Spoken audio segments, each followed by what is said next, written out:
spawning in the top right hand corner of Habitation Station, we have our we have our Red Zerg representing Exile 5. It is NXZ. Alright, make sure I got those game sense in there for you guys. Over on the left hand side of the map, we have from Team SEED, which is the Academy for Root Gaming, we have MightyKiwi from New Zealand. I believe he is actually staying over in the house right now, so he is playing from over in California, as NXZ playing from Queensland, I believe. I believe he's a Queensland homegrown. And so, yeah, nice little ZVZ to start off with, and we need that productive tab, of course. Let's see how both players are progressing with their units. It looks like MightyKiwi is... He does that little extractor trick by the look of things, just is his little preference for ZVZ, maybe. I think you rarely see Zerg players do it at all these days. It used to be a bit of a hype thing back in the day, but no players going for an early pull as of yet. I mean, we have progressed a little bit in the tournament so far, so maybe... I was expecting maybe one of the players in this game, of course, to go try and get that early lead or just try and get that game one over and done with. But NXZ definitely going to play the safe right here, as well as MightyKiwi. We're going to get that 15 pull. And yeah, just play it safe just in case either player is susceptible to going for that early pull. But as we can see from our perspective, that is not just going to happen at all. So will play go for a gas before their expansion, or will they expand? It looks like it's going to be an expansion for both players before they take gas, as... NXZ sends down his drone to make his hatchery, and over on the other side of the map we have MightyKiwi making his own. So it's going to be a little bit slow at the start, but both players do have their overlords across the other side of the map already, and MightyKiwi is going to have a very quick scout on the main gases there, and see there's absolutely nothing going on gas-wise for his opponent. And actually, on the other side, MightyKiwi is throwing down his first gas. That is about to finish, and NXZ's overlord has spotted that hatchery. He's seen the timer, he knows it's 15 pull, and he's going to move into the main now to check that gas and see how much it will get mined. But he will see it's only just been made, so he will only see a little bit of gas taken, so he's going to be happy with himself there at least. But so will NXZ just stay in this gas, just wall up his natural, and go for a bit of a roach timing attack off that 1-1, or just a 1 speed roach attack? We'll have to find out as he goes along, or maybe just a 2-base meter with a mass gas count, really. And anyway, he's going to send his first 2 lings down. He's going to take down those destructible place areas. He doesn't want them getting into the way of any baneling micro battles up against his opponent, especially defending. So NXZ finally getting his first gas, actually, as MightyKiwi is reaching that 100, and he does get his speed a lot quicker than his opponent NXZ. And that's going to really come into play very, very soon, as... I mean, yeah, he's going to have a lot of time ahead, actually, of NXZ. So he can be very, very aggressive with his speedlings if he really wants to. And when NXZ gets across the map, actually, we do have NXZ's overlord here. He poked in. He's seen how much gas has been mined here on that extractor.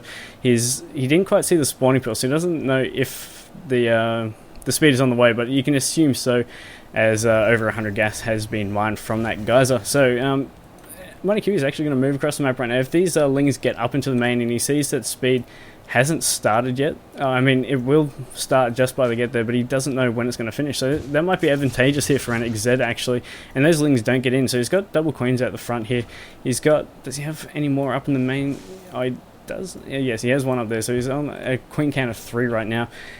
And so, yeah, he'll be able to defend the front from scouting lings, which he did so very well, and he's going to chuck down he's going to start his wall with just the evolution chamber so far. But MightyKiwi is going to go straight up into the lair very, very quickly here. No Roach from here.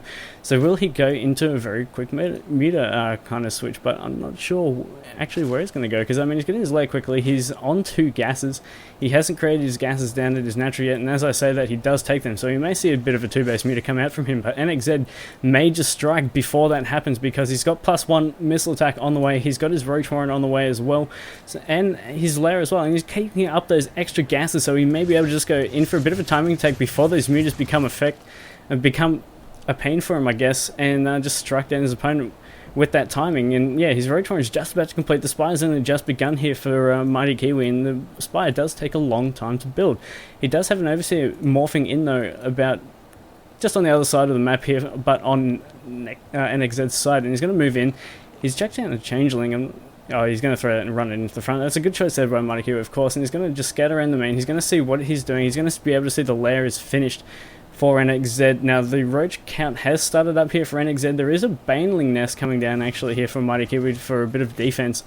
But banelings against roaches, I mean, you'd have to make a few of them to be able to be too effective, of course, as the upgrades are starting to move along now for NXZ. His missile attack is about halfway done. And yeah, his roaches are already moving across the map right now, but there's a Ling run by set to come up here from MightyKiwi to slow down the to slow down the attack here of NXZ, as NXZ is still moving out on the map right now. He's sending Queen out in front to push these overlords out the way, but it's not really going the way he wants it, of course. But yeah, he's going to lose that Queen if the Queen, he's going to lose that overlord if the Queen keeps pushing forward and following that. Now the Lings do get into the main though for a bit of an attack. He lets them get through. There is two hiding off in the corner. They're morphing into banelings right now, and NXZ has to send all his roaches home to defend against like 4 Lings right now, but he does find those banelings and they will not get out by the look of it. No, they will not. But that just slows down the attack here of NXZ. He had to send all his roaches home to defend that, and now the mutas are on the way. He does have Lings in support, he does have a baneling there, so he can mass up a lot of banelings if he really wants to and crash into those roaches just to help with the initial damage on those roaches for the mutas, just clean them up a lot quicker. But he does, I wouldn't say the anti-air right now is too good for NXZ out on the map anyway. He's got a Queen out there, but he does have Spore Crawls coming up in his bases, which is definitely going to be beneficial. He's got plenty of those coming down. He's also throwing down a Hydralisk Den for the anti-air, which is going to be great for him if he can hold out that long. Now, there's a lot of Lings moving down to the south here for MightyKiwi, getting ready for another run by. The mutas are going to come into this base. This Queen is going to be a goner, as it has really nowhere to go, and now the Spore Crawl is going to try and bury as fast as they can. He gets right underneath the mutas, but the mutas will be able to just swing out of there, but the damage will be minimal from here on out. But he does lose an Overseer. That's a little bit sloppy there from MightyKiwi, not moving that out of the way. And now a free Overlord going down here for NXZ. It's definitely costly, especially when it's going to supply block him right there. Only got 2 more Overlords on the way, and he does need to start making units as much as he can right now. So he needs that supply block to go away. He needs to, there we go, 5 more Overlords in production, and that's going to help him out dearly. Now he's going to see MightyKiwi just going to keep this initial muta count and move into roaches to combat NXZ's army, but he's going to throw down 2 evolution chambers. So if you can keep NXZ far enough back for long enough, it's going to work out very well for him, of course. But he's going to have a little bit of an upgrade deficit, as +2 is now about to finish here for NXZ. The mutas are trying to pick off what they can. He finds some creep tuners to pick off, but there's Hydralisk on the way.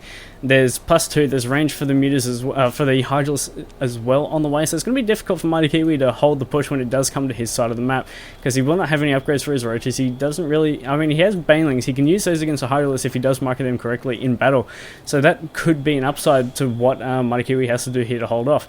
Now, what is NXZ doing? He's pretty much cut his drone production right now and gone straight into units. He's got plenty of Hydras here to start pushing back the units here of MightyKiwi. The roaches there, of course, to tank any Ling attacks that do come in, or any roaches of MightyKiwis, of course. But we do have the Hydralisk here for NXZ, and that's going to be definitely a problem here for NXZ when it for MightyKiwi when the attack does come to him, because all he got right now is roaches with really no upgrades. He is getting a few more Overlords to get rid of that supply block that is nearing very, very quickly, and it does look like he gets it there. But now Hydralisk Den is on the way, but the Hydralisk count is definitely going to be in NXZ's favour if he does push out very, very soon. He does have his +2 completed. He also has the Hydralisk speed on the way, so he probably will wait for that timing before he does move it on the map. And right now he's just going to mass up units, get as high count as he can. He's losing more Overlords somewhere on the map, so it's really not good for him, of course, when he needs to be massing up units as fast as he can. And he doesn't really have, he did have a few Overlords in production that did just finish, so that does unblock that supply cap. He does need to make a few more and keep going, but he actually drones up and takes a 4th, so he feels it's safe to do so and just be able to keep out macroing his opponent right now, who invested so heavily in these mutas very early on. But he has switched back his tech now, MightyKiwi, and he has been able to protect his economy on those 3 bases, so it isn't all bad here from MightyKiwi. Of course, he does have banelings to fight against those Hydralisks, but there is such a large count here of units here from NXZ, it could be very hard for him to hold off, especially if he loses those mutas. And now this base is still just more and more under attack here from those mutas. The Hydralisk, of course, being very, very slow, cannot really run or catch up to those mutas at all and chase them down. So that's going to also be a problem later on, but when that hatchery does finish, you can put the spore crawler there to fight them off and push them away. But now the army is starting to get very big here for NXZ. He's nearing max, only a couple more overlords, and that'll max him out with those units on the way. And 12 roaches in production right now. I mean, he's getting his armor upgrade. I'd like to see him throw down that extra evolution chamber now. He does have the money for that, so he can get the simultaneous upgrades, but he won't need them from here on out, as he hasn't even bothered to throw down his infestation pit for 3-3 at all yet, or hive. So yeah, we see NXZ just posturing around the map. He's taking a little bit of map control right now.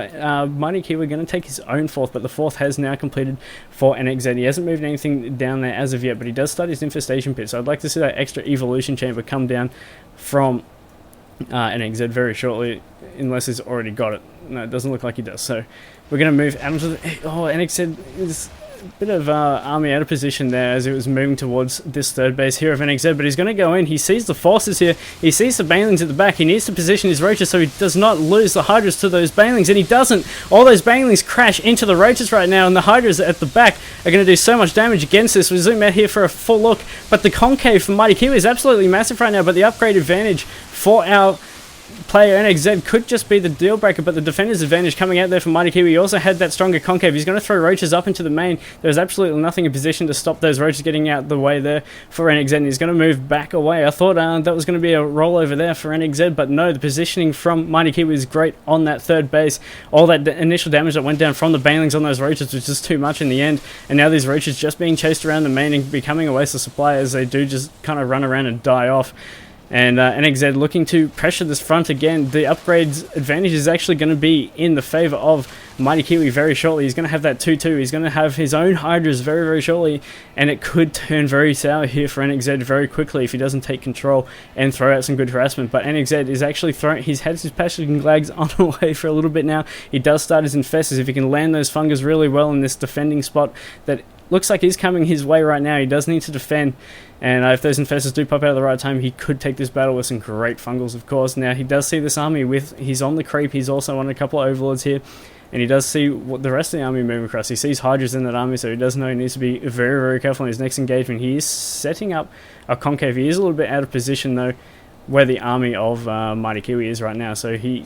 Actually, it looks like we might have a little bit of a counterattack going up into the gold base right here with these roaches. There is a queen there to defend, but it's just a bit of a posturing battle right now. If those infestors actually do join the battle right now, and he does hit a fungal on a lot of those hydras right now, so he's going to go in and keep throwing down those fungus. He needs to land another one on those hydras, in which he does.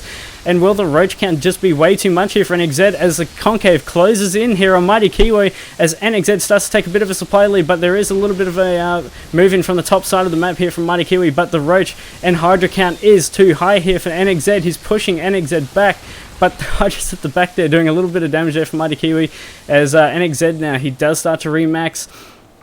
And he takes a supply count of about 30, and he's going to start moving across the map, take out as many units as he can on the way, and that's going to be very advantageous for him because he does keep most of his infestors, I believe, in that battle. Let's check it out. He does have all 4 infestors still left. I'm not sure, they're not quite with the army yet, but he probably doesn't have the fungals to deal with it so far, so he's going to move back across. Hive is...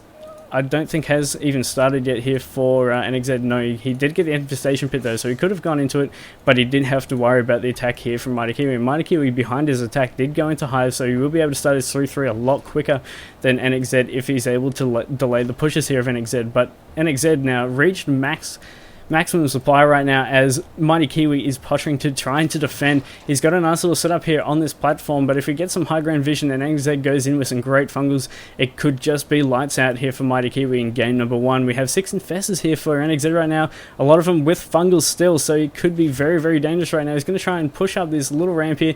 He is going to spot the army here of NXZ, of MightyKiwi, but he does see like he is a little bit ahead in roaches, so I'm not sure if he's going to go in. It looks like he is. He's coming in from all angles. We have a counterattack. The roaches down here attacking at that 4th base.